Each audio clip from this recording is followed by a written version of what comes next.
Bom dia a todos. É um prazer estar aqui com vocês hoje. Quero agradecer a ProScore e a todos que estão participando desse evento pelo convite de estar aqui com vocês.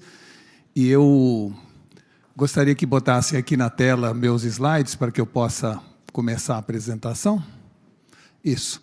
Então, eu queria começar, primeiro dizendo o seguinte: na verdade, nós vamos falar hoje sobre um tema que aparentemente é ligado à história, mas que, na verdade, é absolutamente tecnologia. E por que eu digo isso? Porque nós vamos falar sobre o fim da Idade Média e o início da Idade Mídia. E eu queria começar falando o seguinte: gestão de qualquer negócio, de qualquer segmento, nada mais é do que saber dividir seu tempo com sabedoria entre pendência e tendência. É isso que faz um gestor, né? E, de certa maneira, o problema é que as pendências são tantas que elas nos afastam das tendências. E, claro que isso faz ou traz como resultado que a gente acaba vivendo num mundo onde nossos negócios apresentam margens decrescentes e complexidade crescente, e, em função das pendências, nós passamos o tempo inteiro mais preocupados com o fim do mês do que com o fim do mundo. Por isso, a importância de eventos como esse, onde, durante dois dias, vocês vão poder estar pensando, focando e se preocupando com tendências e não apenas com as pendências. E, para começar, acho importante dizer que a revolução, ou qualquer revolução, ela não acontece quando as pessoas, ou quando a sociedade adota novas ferramentas, e sim quando ela adota novos comportamentos. É aí que a mudança efetivamente ocorre. Então, é isso que nós precisamos fazer, é isso que nós precisamos analisar. Analisar não apenas quais são as ferramentas, os gadgets, os devices que estão hoje à nossa disposição, mas muito mais preocupante do que tudo isso, ou muito mais merece a nossa atenção, é o que realmente está mudando no comportamento das pessoas. E eu começo, então, essa nossa digressão, essa nossa viagem histórica, dizendo o seguinte: muita gente acredita que a Idade Média acabou em 1453 com a invasão de Constantinopla. Pelo menos é isso que a gente estudou nos livros de história. E eu digo a vocês que, na verdade, o fim da Idade Média está acontecendo agora, ou seja, na nossa geração, e não em 1453. E por que eu afirmo isso? Eu afirmo isso porque, até hoje, tudo o que a gente fez, a forma como fomos tratados, a forma como fomos avaliados, foi sempre pela média da população. Ou seja, até hoje nós somos tratados como grupos ou massa, e não como indivíduos. Por isso eu digo que até hoje nós estávamos vivendo na Idade Média. Eu vou dar alguns exemplos. Na medicina, o que imperava até agora eram os protocolos genéricos. Isso faz bem ou faz mal para a média da população. Hoje, a medicina genômica e a metabolômica já estabelece protocolos individuais de tratamento. Isso faz bem ou faz mal para aquele indivíduo específico. Se a gente falar da educação, na educação nós sempre fomos divididos por grupos, por classe, por idade. E o professor tinha que dar aula baseado na inteligência ou no conhecimento médio dos alunos daquela classe. Agora não, agora com o ensino à distância, cada um aprende no seu ritmo, aprende individualmente. Se alguém tem dificuldade, vai devagar; se alguém tem facilidade, acelera. Se a gente olhar para a área de jornalismo, por exemplo, até hoje o que a gente fazia era ler jornais ou revistas onde o tamanho do artigo era baseado no interesse médio dos leitores daquele veículo. Ou seja, quem decidia o índice de análise era o editor, baseado no interesse médio sobre aquele assunto. Para alguns, o que o jornal apresentava era pouco ou irrisório; para outros era até chato e longo demais. Então, tudo até hoje era baseado na média, tá certo? O que mudou? Hoje, graças ao hiperlink, nós podemos ler o que a gente quiser, assistir o que a gente quiser, né, na profundidade desejada, na hora que a gente quiser, fazendo com que essa relação passe a ser uma relação individualizada. Só que tem muitas coisas ainda que nos deixam, por um tempo mais ainda na Idade Média. Ainda tem alguma parte desse mundo da Idade Média que está chegando entre nós. E eu vou dar um exemplo onde somos tratados e avaliados pela média. Até hoje a gente tem pago juros estratosféricos para as instituições financeiras. Por quê?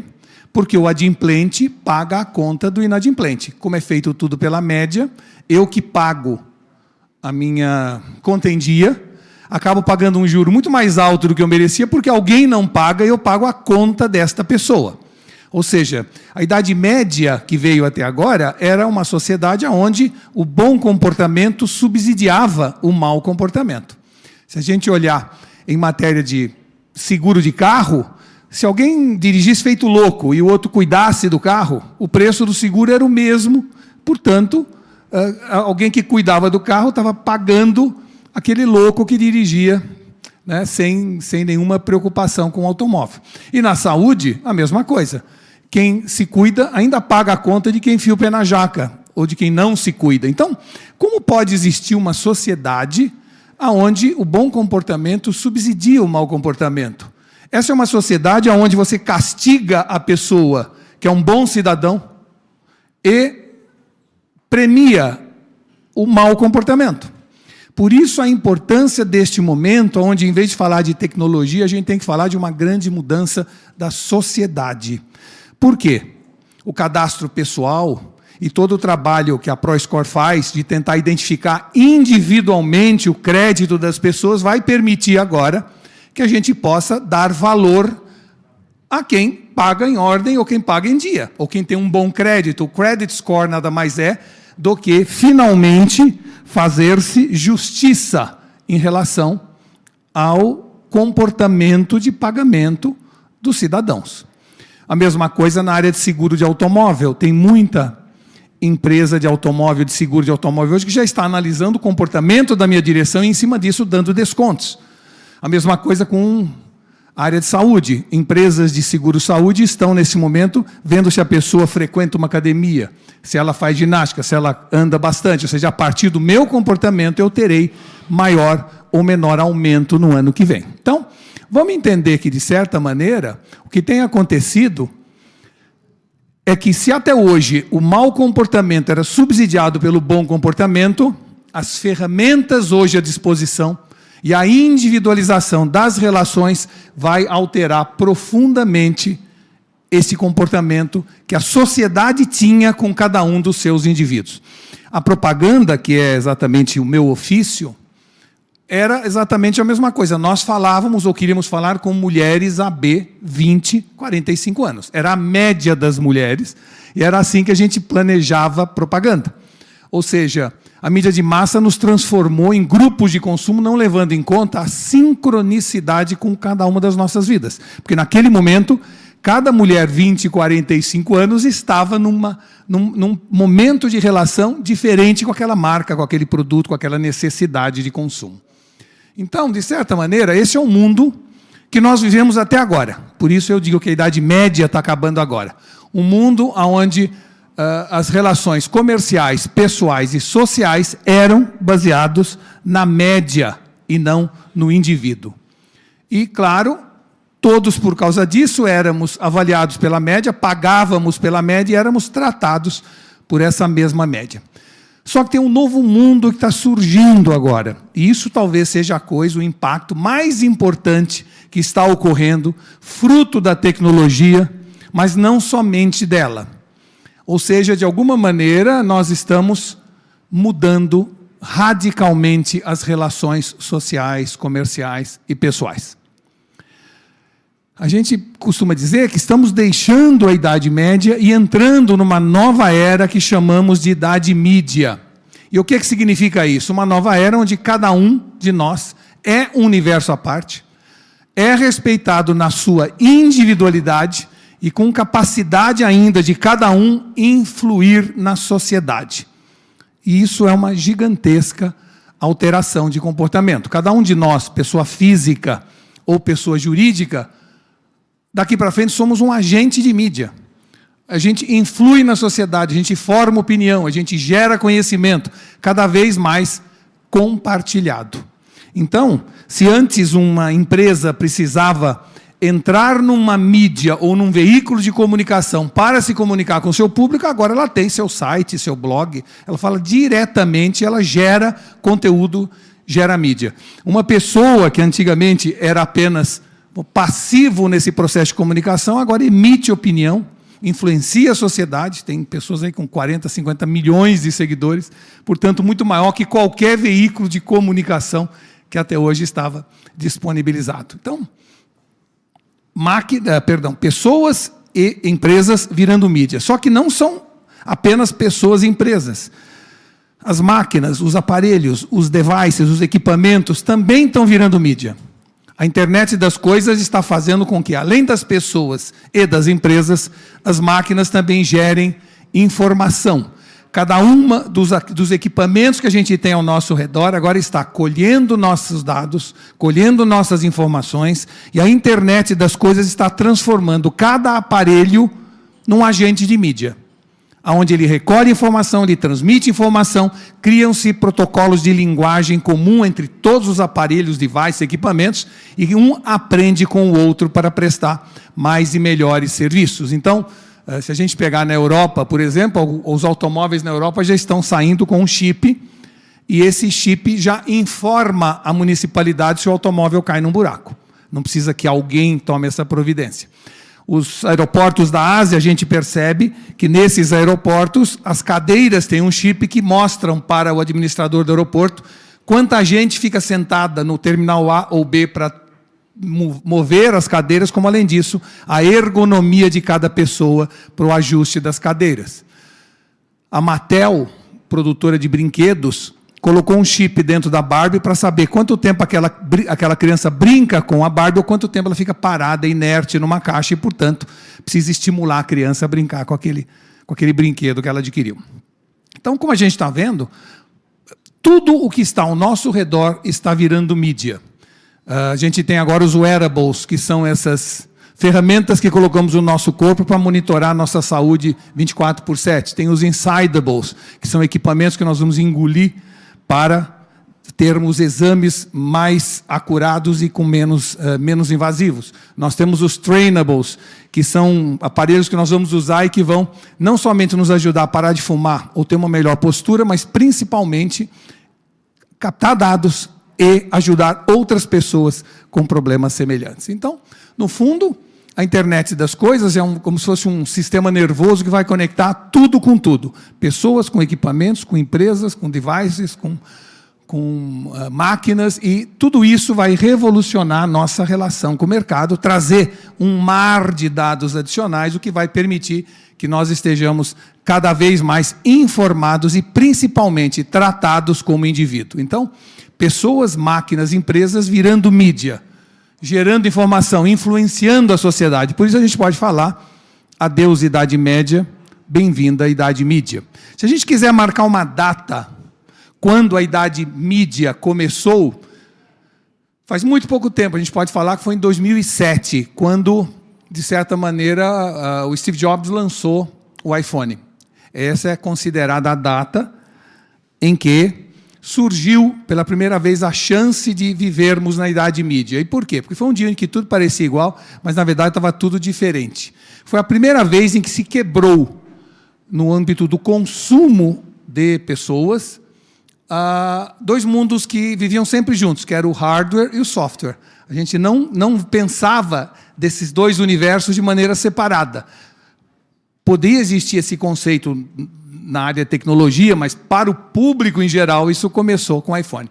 Mais que o lançamento então de um novo device, na verdade isso se transformou numa nova forma de pensar e ver o mundo. Ou seja, antes os produtos que a gente consumia, a gente já sabia o que esperar deles. Então, eu comprava um aspirador de pó, uma geladeira, o que eu comprasse, eu sabia o que esperar daquela geladeira o resto dos 14 ou 15 anos de convivência com ela. Se eu comprasse um aspirador, uma bateria elétrica, era a mesma coisa. Eu sabia o que esperar dela e ela me entregava aquilo que eu esperava. Tá? Tinha a mesma função desde o nascimento até deixar de funcionar. De repente, eu compro um smartphone que no dia seguinte vira bússola, ou vira lanterna, ou baixo mais alguma coisa nele e ele começa a descobrir a música que está no ambiente. Ou ele passa a me informar sobre o tempo. Ou seja, eu compro um aparelho, teoricamente, para falar, mas ele vai aprendendo novos truques durante a vida toda. Ele vai aprendendo coisas e me servindo com serviços adicionais depois que eu adquiri. Portanto, algo que era inédito. Por quê? Porque separou-se pela primeira vez a nível de consumo o hardware, o equipamento que eu compro, e o software, aquilo que eu baixo nele para que ele preste mais e melhores serviços. Então, por isso a gente considera o lançamento do iPhone essa passagem, esse rito de passagem entre a Idade Média e a Idade Mídia. Essa visão de que o imutável podia melhorar, né? E que alguma coisa podia ser ampliada depois de ser adquirida, era algo novo e alterou para sempre a relação do ser humano com as máquinas. Hoje, cada aparelho celular que nós temos, seja Android ou seja iOS, é um mundo à parte. Se eu olhar a partir da primeira página para frente do celular, cada um tem devices, serviços, apps completamente diferentes, porque cada um tem sua vida, suas necessidades. Portanto, apesar de parecer o mesmo aparelho, é, na verdade, um aparelho para cada um de nós. E estamos falando aí de 7 bilhões de pessoas, 7 bilhões de aparelhos diferentes. Ou seja, foi a primeira vez que surgiu, então, o universo de cada um de nós. A consequência disso é que empresas passaram a entender que, em matéria de gestão, também podem separar o software do hardware, ou seja, também estão alterando sua relação com o mercado o tempo inteiro. Isso parece algo que faz sentido e algo que devia ter existido sempre, mas não era assim. Qualquer empresa tinha seu processo e os clientes que se adaptassem ao processo. Essa ideia de eu customizar relações é algo muito recente, né? Algo muito novo. Negócios e processos em constante upgrade. Isso é algo novo e, portanto, merece ser celebrado. Outro aspecto importante da entrada da Idade Mídia é que, de alguma maneira, a internet e o mundo digital mimaram a sociedade como nunca houve um outro momento na história humana. Nós somos hoje uma sociedade absolutamente mimada. Eu vou dar uns exemplos para você. Antes, quem decidia o filme que eu ia assistir, a hora que eu assistia, era a televisão. O canal é que dizia o que eu vou assistir e quando. Agora, eu tenho a possibilidade de assistir qualquer filme na hora que me der vontade, em qualquer lugar. Antigamente, eu tomava café no bule. A gente entrava no lugar, tinha o bule e todo mundo tomava o mesmo café naquela reunião. Agora não. Nespresso oferece 120 tipos de café. Restreto, ligeiro, pingado, carioca. Cada um toma o seu café, né? Cada um tem uma preferência. Assistir TV na casa da gente era um hábito gregário. A gente tinha que negociar o que a família vai assistir, porque era uma televisão só e a gente tinha que ficar negociando que filme ou programa nós vamos assistir. Agora não, é cada um por si, Deus para todos. É cada um com a sua tela, cada um consumindo a informação, o conteúdo e o entretenimento que quiser. Refeição, eu me lembro que a refeição era em família, as pessoas sentavam na mesa, eu comia a comida que punham na mesa, minha mãe punha a comida na mesa, todo mundo comia. Agora não é mais assim, agora a alimentação leva em conta não mais a média, mas um arsenal de opções. A filha é low carb, o marido é vegano, o filho é lactose free, e a coitada da dona de casa se transforma numa chief home officer tentando administrar aquele volume imenso de estoque de comidas as mais variadas, né? E, claro, porque cada um agora tem o seu menu, a sua refeição, a sua preferência. Banco de automóvel, até pouco tempo atrás, eram 3 posições: perna grande, perna média e perna curta. E você que fosse mais para frente ou para trás no banco, porque era o jeito de você sentar. Ou seja, eu me adaptava ao banco. Agora não, ajuste total de altura, distância, inclinação do encosto, ajuste do espelho. Ou seja, é o automóvel que se adapta a mim e não eu que me adapto ao automóvel. Então, não sei se vocês estão percebendo como a gente está ficando mimado, como as coisas estão sendo feitas para cada um de nós e não mais para a média da população, tá certo? Eu me lembro que eu reservava assento no avião mais perto da televisãozinha do teto para poder assistir o filme, né? Agora cada um tem no encosto a televisão que quer, assiste o que quer e ainda pode conectar o celular dele para continuar assistindo um filme da Netflix no próprio assento. Então, evidente que tudo se adaptando a nós, tudo mimando a sociedade, ou cada um de nós individualmente, eu não posso achar que os nossos negócios vão continuar sendo geridos da mesma forma que a gente sempre fez. Não pode ser mais assim, tá certo? Então, no fundo, esse assunto, nós estamos apenas no início, do começo, do princípio desse processo. É um processo que começou e que está cada vez mais indo à frente. Então, vou dar outro exemplo. Eu chegava num hotel, por mais que fosse um hotel 5 estrelas, e eu deitava no travesseiro da cama. Era assim que funcionava. Agora não, menu de travesseiro. Se você quer um travesseiro baixo, alto, de pena, de espuma, né, você escolhe o travesseiro, eles trazem para você o travesseiro que faz você dormir melhor. Se a gente olhar em termos de compras, eu antigamente ia na loja mais próxima de mim, via o modelo, a cor que tinha disponível no estoque, era aquilo que eu comprava. Agora não, eu posso comprar qualquer coisa de qualquer lugar do mundo, na cor, modelo, tamanho que eu quero, e não preciso nem sair de casa para isso. Então, se alguém em sã consciência imaginar que depois desses exemplos que eu dei, eu poderia passar o dia inteiro dando exemplo para vocês, né, que a sociedade continua igual, ela não continua. A sociedade está completamente diferente, absolutamente mimada, individualizada, e isso é apenas o começo. Então, vamos entender que na Idade Mídia tem uma nova premissa básica que precisa nutrir todos os negócios. Nós vamos ter que tratar desigualmente clientes, consumidores, pessoas, empresas que são nossas clientes aparentemente iguais. Ou seja, clientes parecem iguais, mas são absolutamente diferentes. E nós estamos numa era onde os resultados de comunicação, de marketing, sobem pela escada e o custo pelo elevador. Ou seja, está cada vez mais caro fazer comunicação hoje, não é? De alguma maneira, o marketing está precisando fazer cada vez mais esforço para conseguir o mesmo resultado. Ora, isso acaba levando a um novo momento do mundo que, além de mimados, nós somos absolutamente desatentos. Nós trocamos o mundo da atenção pelo mundo da distração. Ninguém vê mais nada, ninguém enxerga, assiste ou lembra de alguma coisa. O conceito de audiência, de tiragem de um veículo impresso não serve mais para garantir resultado como antigamente servia.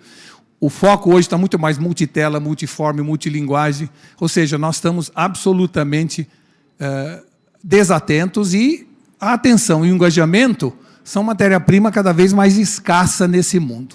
Então, dentro dessa visão, nós precisamos entender que para querer e pedir atenção de volta, nós vamos ter que tratar pessoas de maneira diferente. E entender que cada pessoa, cliente nossa, está num momento diferente de relação com a nossa marca, com o nosso produto, com a nossa loja.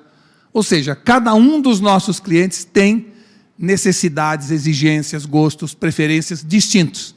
E nós vamos ter que tratar essas pessoas desta maneira, de maneira individualizada. Isso exige uma abordagem distinta para cada caso.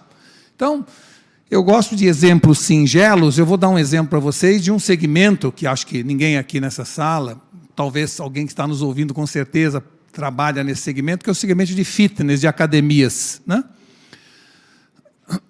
Pessoas diferentes vão à academia por razões diferentes. Então, nós temos um grupo que vai em busca de saúde e bem-estar. Nós temos um outro grupo que vai em busca de beleza e estética. Outro em busca de erotismo e sedução. Um quarto grupo em busca de fonte da juventude, né?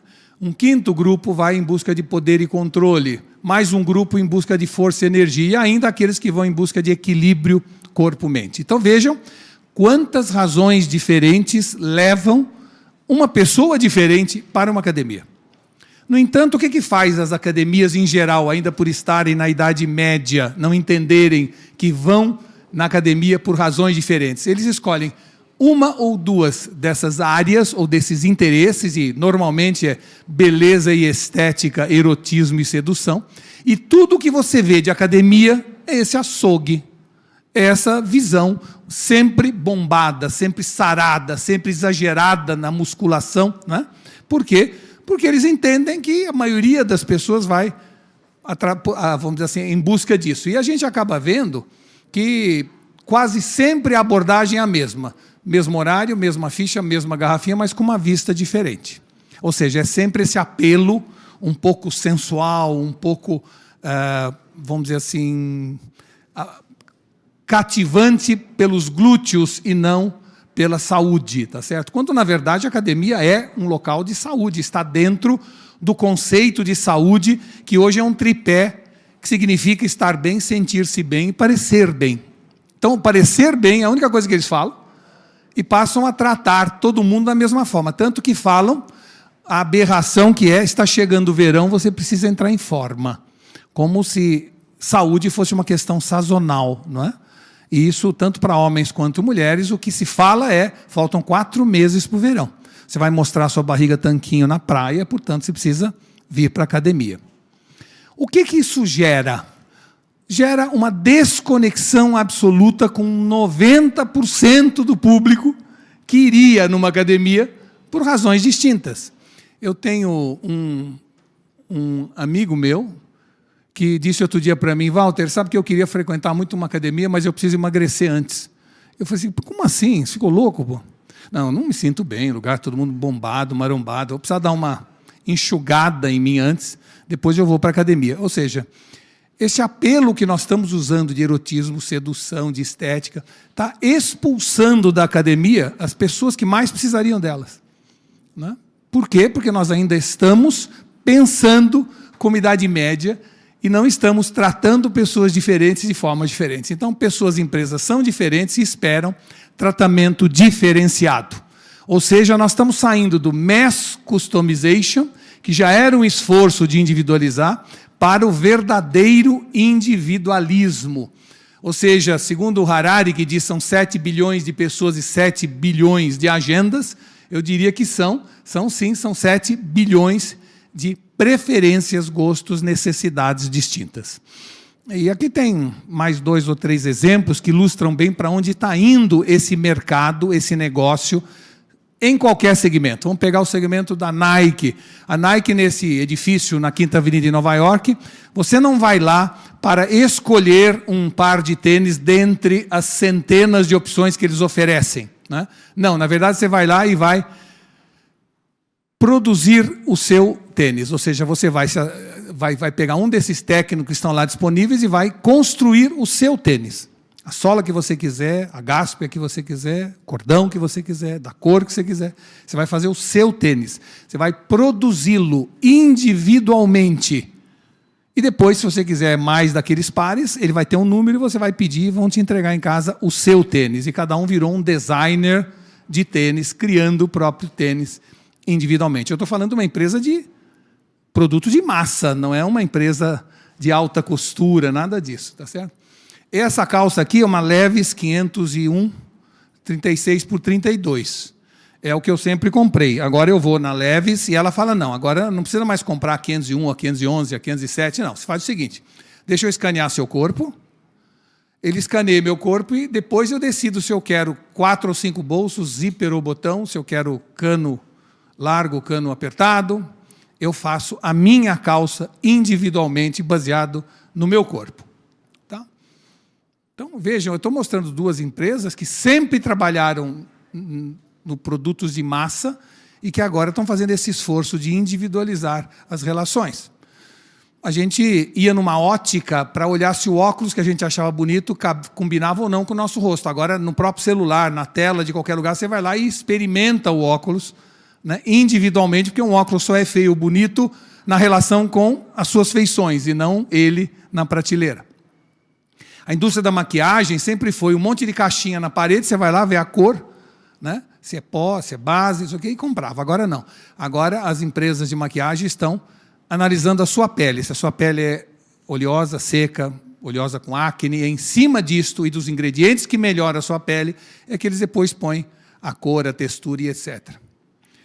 Shampoo, a mesma coisa. Eu tenho uma dificuldade imensa de achar shampoo para cabelo oleoso no supermercado. Tem qualquer coisa escrita menos shampoo para cabelo oleoso. E mesmo assim, não é suficiente, porque qual é o nível da sua oleosidade? É um cabelo crespo? Ele acabou de ser tingido, ele não acabou? Então, o shampoo como a Q, por exemplo, a Q pergunta para você qual é o seu tipo de cabelo, liso, ondulado, cacheado, crespo, pergunta para você qual é o tipo de raiz capilar que você tem. Ele questiona se já teve tratamento químico recente, e é em cima dessas informações que ele produz o seu shampoo. A Nestlé está lançando agora a dieta individualizada. Baseado no seu DNA, num teste de DNA que é feito, ele te diz qual é o tipo de alimentação que você deve ter e prepara essas dietas para você individualmente. Que é algo tão frugal quanto cerveja. Agora existe a cerveja básica da AI, que é baseada em inteligência artificial, né? E essa inteligência artificial passa a se relacionar com você. Então você toma uma cerveja e fala, eu gostaria de um pouquinho mais de lúpulo, eu acho que ele está com a cevada um pouco alta demais, ou seja, você vai escolhendo como que a cerveja deve ser até que eles produzem a sua cerveja. E você passa a pedir as quantidades que quiser da cerveja, que é da sua preferência. Não tem mais aquela de eu gosto de Corona, eu gosto de Budweiser, não. Eu gosto da minha cerveja, eu que faço a cerveja, através dessa empresa. Então, se a gente olhar isso, olhar a tendência, porque, novamente, nós estamos aqui olhando tendências, né, do que vem por aí, fica absolutamente claro que o comportamento mudou, que a sociedade está mimada, que as empresas vão ter que ser cada vez mais empresas tipo alta costura, com preço de prêt-à-porter, e a tecnologia está permitindo que a gente seja assim e haja assim, e o mundo está cada vez mais exigindo agora simplicidade dos produtos e dos serviços, flexibilidade dos processos e individualidade da relação. Então, qualquer coisa que a gente vá fazer, em qualquer segmento, nossos produtos têm que ser fáceis e simples, né? Nosso processo de relação com aquele cliente tem que ser flexível e a relação tem que ser individualizada. Ou seja, pega, por exemplo, a área de comércio, né? Apenas varejo. O que antes era uma loja vai virar um hub de negócio, ao qual vai conectado um processo, vai estar conectado um processo de comercialização multidimensional. A gente já enxerga isso, que mais que um gestor lojista, nós vamos ter um operador logístico em cada loja. E por que eu digo isso? Porque daqui para frente vai ter gente que vai ver no site e vai comprar na loja. Vai ter gente que vai ver na loja e vai comprar no site. Vai ter gente que vai comprar no site e receber em casa. Vai ter gente que vai comprar na loja e receber em casa. Ou seja, a gente vai ter múltiplas formas de relacionamento.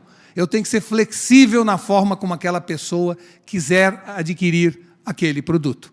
Eu vou ter que ter um controle de estoque, uma tecnologia que linke o estoque daquela loja com o estoque da outra para saber onde é que eu retiro, que produto, ou se eu prefiro que entregue em casa e o tempo que eu tenho que levar para entregar em casa, tudo isso tem que ser gerido daqui para frente de maneira individualizada. Só essa multiplicidade de novas conexões é que pode levar qualquer empresa a um sucesso. Do contrário, vai ser muito difícil competir daqui para frente. Eu poderia resumir dizendo o seguinte: estávamos até agora na Idade Média, cada um na sua torre de marfim. Estamos caindo todos juntos na nova Torre de Babel. E é dentro desta torre que nós vamos ter que atuar daqui para frente. Multidisciplinar, multiforma, multilinguagem, tá? Então, dentro desta visão, eu diria que de um monólogo nós estamos retornando ao diálogo com os clientes. Segundo, do princípio que norteia a nossa saída da Idade Média é a entrada da Idade Mídia, ou seja, esse é o princípio que norteia, e no fundo, não sou mais eu que me adapto ao mundo, é o mundo que se adapta a mim e as opções oferecidas. Então, é o mundo que se adapta a mim, por quê? Porque eu não quero mais abrir mão da minha individualidade. Eu quero agora que tudo seja feito para mim. E claro que isso muda tudo no cenário competitivo. Então, tudo isso que eu comentei até agora com vocês, e que está se tornando uma realidade cada vez mais evidente, é graças ao que a gente chama de Big Data. O fenômeno de individualização ocorre porque o Big Data cresce em importância e em possibilidades. Quanto mais eu sei, melhor eu ofereço. Então, a gente chama de Big Data, um monte de ferramentas, estamos chamando genericamente de Big Data, Data Mining, Analytics, Power BI, ou seja, tudo isto a gente está chamando de Big Data. É a Big Data que está mudando ou ajudando a sairmos da Idade Média para a Idade Mídia. Eu só posso saber quem é cada um individualmente a partir do Big Data. E é a partir de saber individualmente cada um que eu vou poder tratar de maneira individualizada. E quando a gente morre, a gente é doador de órgão. Quando a gente vive, a gente é doador de dados o tempo inteiro, né? Eu, da minha casa em Alphaville aqui, já doei um monte de dados pelo caminho, dando like em alguma coisa, né? Fazendo a entrada, usando o meu crachá. Tudo isso são dados que depois são cruzados e permitem que as empresas, os negócios, tratem de mim cada vez mais individualmente. Então, esse é o maior fenômeno que contribui da migração da Idade Média para a Idade Mídia. Eu vou dar um exemplo só que mostra para onde vai essa tendência, né? A JD é uma empresa que é a Amazon da China. Lá a Amazon não foi permitido que atuasse, então a JD é uma espécie de Amazon da China. E ela fazia, até hoje, como faz a Amazon. Você entra no site dela, compra, ela entrega para você.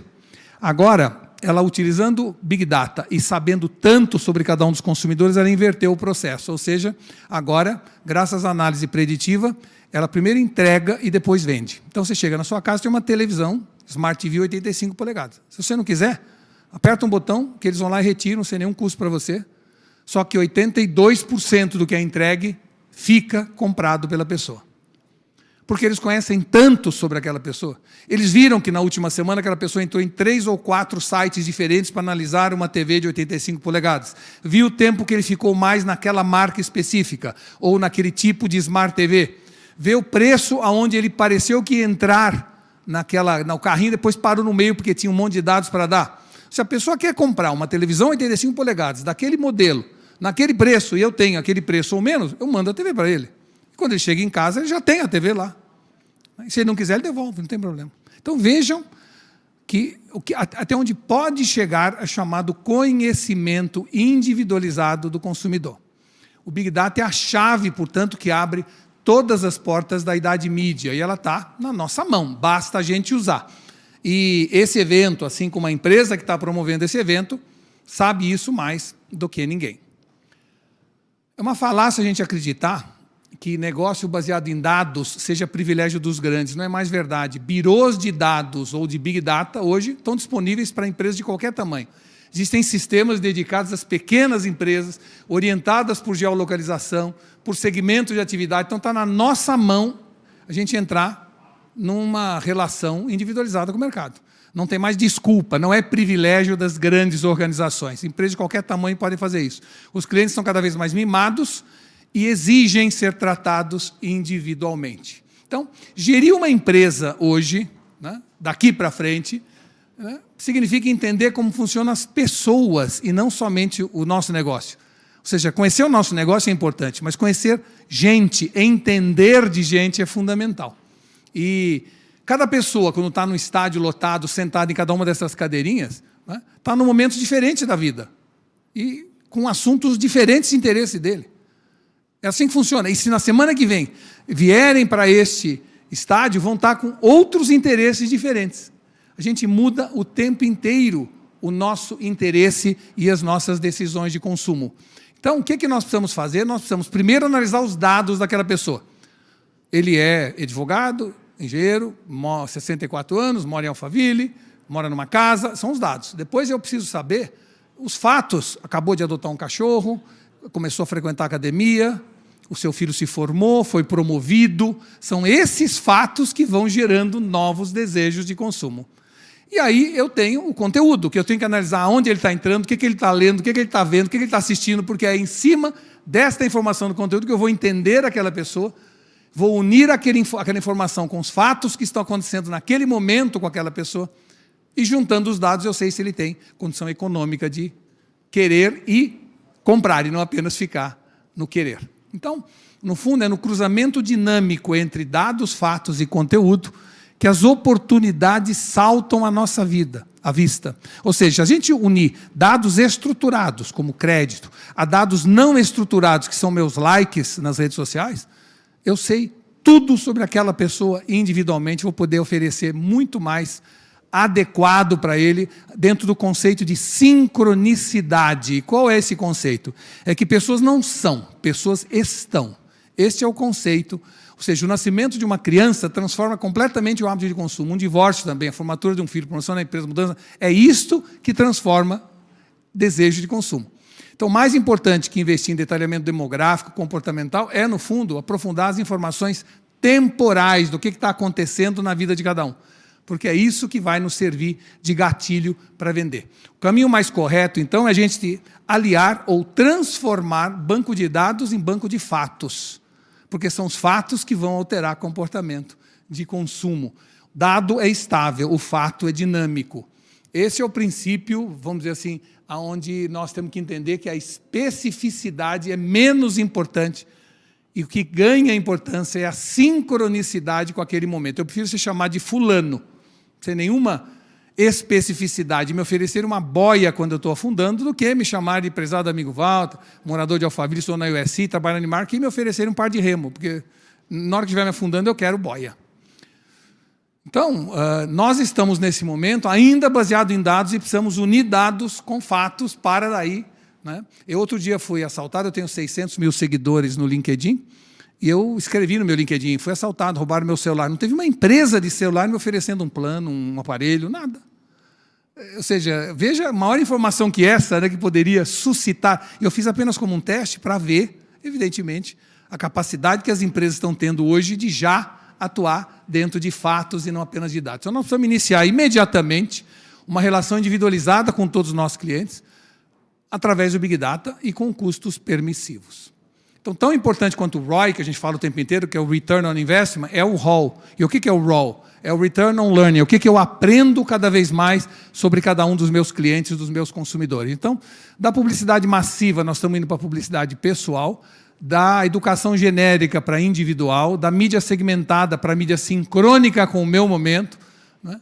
Da venda tradicional para uma venda cada vez mais personalizada, da prestação de serviços para uma verdadeira missão consultiva, que conhecendo a pessoa sou capaz de ajudá-la a tomar decisões, da gestão pública baseada em multipunição. Nós estamos indo para um momento onde vamos dizer assim, os gestores públicos vão ter que passar a usar incentivo e recompensa. Então, ao invés de multar um caminhão que passa das 7 da manhã às 9 da noite na Marginal, agora, próxima etapa é não, nós vamos zerar o pedágio depois da meia-noite, para que as pessoas então entrem após a meia-noite e com isso não fiquem entravancando o trânsito. Se eu hoje tenho rodízio, como uma cidade como São Paulo, eu não posso frequentar aquelas ruas na segunda-feira, de manhã, de tarde, de noite, em vez disso eles vão dar desconto de IPTU para quem mora a menos de 3 quilômetros do trabalho, ou para quem faz mais do que 3 dias de home office. Por que pode fazer isso? Porque agora eu posso saber, pelo caminho do celular, o que a pessoa está fazendo, onde ela está indo, quantas vezes ela usa aquela avenida, aquela estrada, e, portanto, incentivar as pessoas a descentralizar a moradia. Então, no fundo, no livro A Praça e a Torre, o Niall Ferguson fala sobre isso, já falando que tem uma nova relação das pessoas com o governo centralizado. Ou seja, nos mostra as diferenças entre a Idade Média e a Idade Mídia. Então, o que ele diz é, se antes a sombra da torre, o governo, a autoridade central, protegia a praça, o público, agora inverteu. Agora é o brilho da praça, o público, que ilumina a torre, o governo, a autoridade. E essa é a grande mudança que vai ocorrer, e o blockchain está levando todos nós nessa exata direção do fim dos cartórios e da perda, vamos dizer assim, da centralização de dados, ou seja, da democratização desses dados e do autocontrole social. Então, os negócios do futuro têm que ir nesse mesmo caminho, não tem outro jeito. Todos nós temos que ir por esse caminho. E o Big Data é o motor de tudo isso. Então, resumindo, na Idade Média nós pensávamos numa massa, agora no indivíduo. Antes eu tinha uma abordagem geral, agora é particular. Eu estava sempre preocupado com a audiência, agora é engajamento. Antes eu pensava de maneira específica, agora é sincrônica, ou seja, ao invés de uma marca tutora, temos que ter uma empresa, uma marca mentora, que inspire as pessoas a consumir aquilo que querem, porque eu sei exatamente o que ela quer naquele momento. Então o mercado está cada vez mais competitivo, e a pergunta que fica é como é que a gente gere as organizações nesse momento de passagem de era? Eu diria que uma coisa é certa, a empresa não morre mais para fazer a coisa errada. Agora, a empresa morre para fazer a coisa certa por um tempo longo demais. Quem continuar fazendo a mesma coisa, por mais certo que esteja, não sobrevive. Né? Isso, para nós, é contraintuitivo. Nunca a coragem de revisar paradigma, questionar a hierarquia, estressar relações estáveis foi tão fundamental e tão necessário. Ou seja, a mudança daqui para frente é o único estado permanente. E, apesar de toda a inovação disponível, é a relação humana que vai fazer diferença daqui para frente, porque tecnologia é commodity. É o que você faz com a tecnologia que gera a grande diferença. Então, o conceito daqui para frente não é mais de substituição, é de adição. Nós devemos abraçar de maneira entusiasmada tudo o que significa a tecnologia, a inteligência artificial, o algoritmo. Ou seja, estudiosos do setor estão acreditando cada vez mais que o futuro é da coevolução. Homem e máquina unidos para prestar cada vez mais e melhores serviços. Homens e mulheres transformados em super-homens e super-mulheres graças à tecnologia. Então, essa dimensão high-tech, high-touch é que vai dirigir nossos negócios daqui para frente. Então, inteligência artificial, ela não vem, como muita gente pensa, para roubar nossa função, e sim para mudar a natureza da nossa missão. Se a gente não mudar a missão, a gente vai perder a função, sim, né? Ou seja, a tecnologia não vem para tirar emprego, vem para devolver a nossa humanidade. Então, hoje, quando um médico pega minha tomografia e compara ela com 2 milhões de outras em questão de minutos, vai sobrar mais tempo para ele para perguntar como eu estou me sentindo, como eu estou reagindo à doença, como vai a minha família, para ele ser mais humano. E é isso que a gente tem que fazer daqui para frente. Quando surgiram os carros autônomos nas ruas, eles não estão chegando para roubar emprego de motorista, eles estão chegando para dizer o seguinte: Walter, você fica fazendo texto no celular enquanto dirige, ou bebe e pega na direção, faz o seguinte, senta no banco de trás, namora com a sua mulher, brinca com seu filho, leia um romance, seja humano, porque é isto, ou é para isto que todos nós nascemos. Nós passamos o último século produzindo, preocupado com performance absolutamente automatizada. Perdemos a nossa imaginação, todo mundo nasce com imaginação e vai destruindo a sua imaginação, vai deixando de sonhar, deixando de imaginar. Se em 1969, quando o homem chegou na Lua, já existisse a inteligência artificial, nós teríamos chegado lá mais rápido, com menos custo e com mais segurança. Mas nenhuma inteligência artificial teria sonhado ou imaginado ir à Lua. Esta é a nossa missão como seres humanos. É sonhar, imaginar, criar. É esta visão muito mais humana que a gente tem que ter daqui para frente, porque o resto, o que é mecânico, o que é processo, isso a inteligência artificial vai fazer para nós e vai melhorar a nossa vida e não piorar. Então, inovação, portanto, não é apenas tecnologia, ao contrário, inovação é muito mais uma questão de ótica do que de fibra ótica. É muito mais um jeito como eu vejo o mundo e como eu me vejo no mundo do que investimento em tecnologia. Mais que líderes, empreendedores, executivos ou colaboradores, nós precisamos ser agentes transformadores. Nós precisamos abraçar com entusiasmo tudo que vem por aí. Só assim nós vamos, de alguma maneira, saber aproveitar as oportunidades que estão chegando. Ou seja, essa é a nossa verdadeira missão e é isso que fará com que nós sejamos protagonistas nessa nova era da Idade Mídia. Muito obrigado pela atenção de todos e até uma próxima oportunidade.